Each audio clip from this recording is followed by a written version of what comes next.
Hey guys, welcome back. We're going to start our discussion on proteins.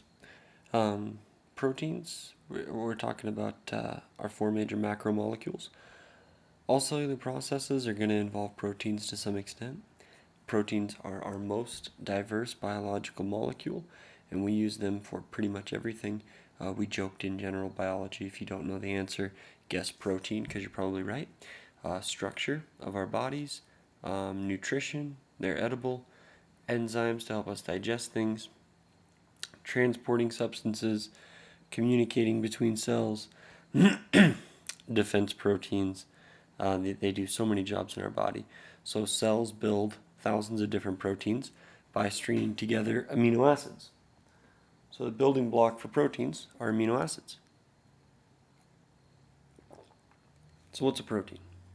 It's an organic compound, so it's based on carbon. It's composed of one or more chains of amino acids. Okay, so what's an amino acid? An amino acid is a small organic compound.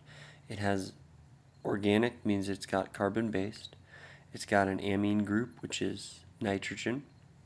It's got a carboxyl group. COOH is the carboxylic acid group. That's how we get the name acid in amino acid. And it has one or more variable groups. And a variable group we call the R group.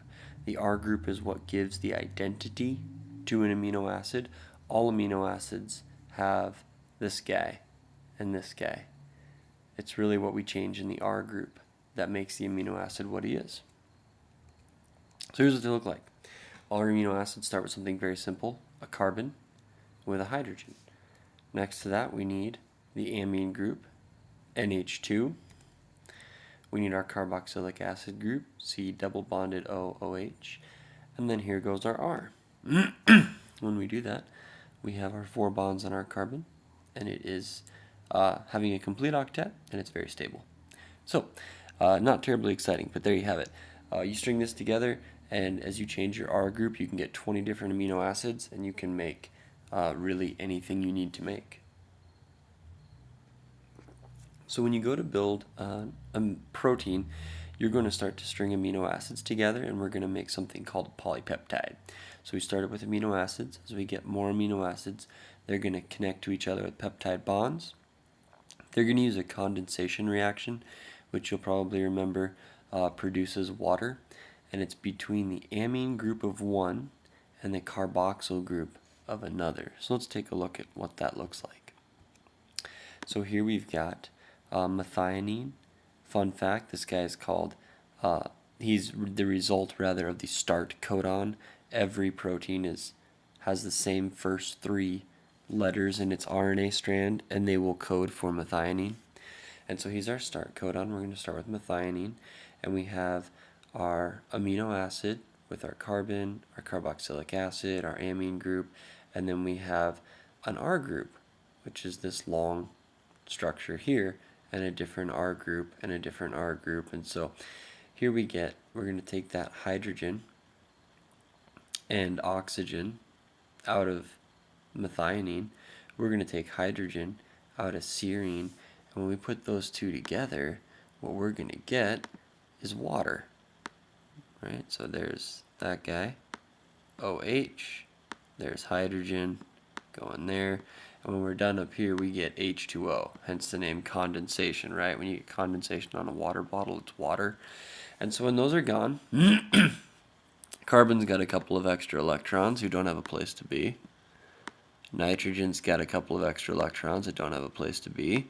So they will share, and they will form this bond right here. And now we have methionine, who is bonded to serine. And this goes on and on and on down the chain. We add another amino acid and another amino acid and another amino acid, on and on and on, until we get to our polypeptide. So that's how we make, here you can see we add a whole bunch of methionine, we'll connect it to serine and arginine and glutamine, and on we go, until we have a polypeptide. So there's a few different levels of protein structure I want you guys to know about. They have these really logical names. Primary is number 1, secondary is number 2, tertiary is number 3. Your primary structure is just the amino acid sequence. So this guy, that's primary structure. He's not that exciting yet, but he is the amino acid sequence of our protein. Secondary structure, once you make these long polypeptide chains, these hydrogen bonds are going to want to bond to one another between our amino acids, and when they do, they're going to start to give us some shapes like alpha helix, beta pleated sheet, those sorts of things. So as we get more and more of these polypeptide chains, we will form a tertiary structure. And so they're going to form into these structurally stable units called domains. And once you have a domain, we're really starting to get something that looks like a protein that can do its job. And so we're going to get a functional protein, in a lot of cases starting at this tertiary structure. And where we really finish it up is quaternary. Quaternary structure, we get 2 or more of these polypeptide chains working together, and we have our fully functional protein at the very end. So tertiary, you have your polypeptide.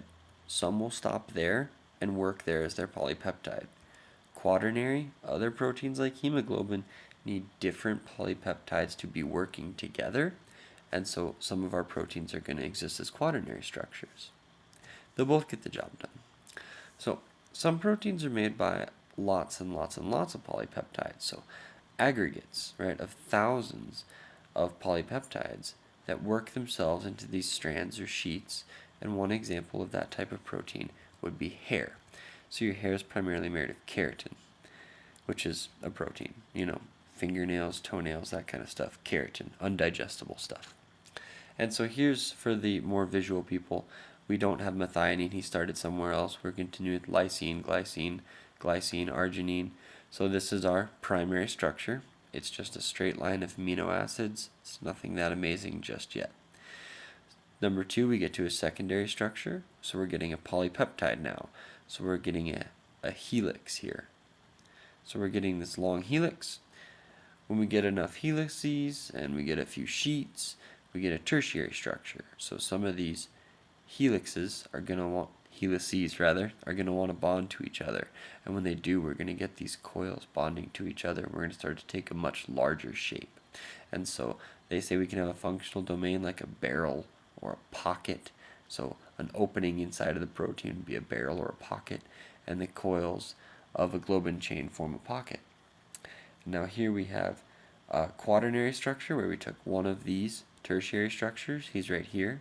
Then we took another one of these tertiary structures and we put him right here. Then we took a different tertiary structure who started with a different primary organization amino acid sequence, and we put him right here, put another one right here, and now we've made hemoglobin, and he's this super huge protein that's 4 globin chains, and each globin pocket now holds a heme group, which is right here, and the heme groups, these little reds, have iron in them, and the iron attracts oxygen, and now we can carry oxygen, and now we can stay alive. So that's a nice feature. And then here's our proteins aggregating. We have a pretty simple,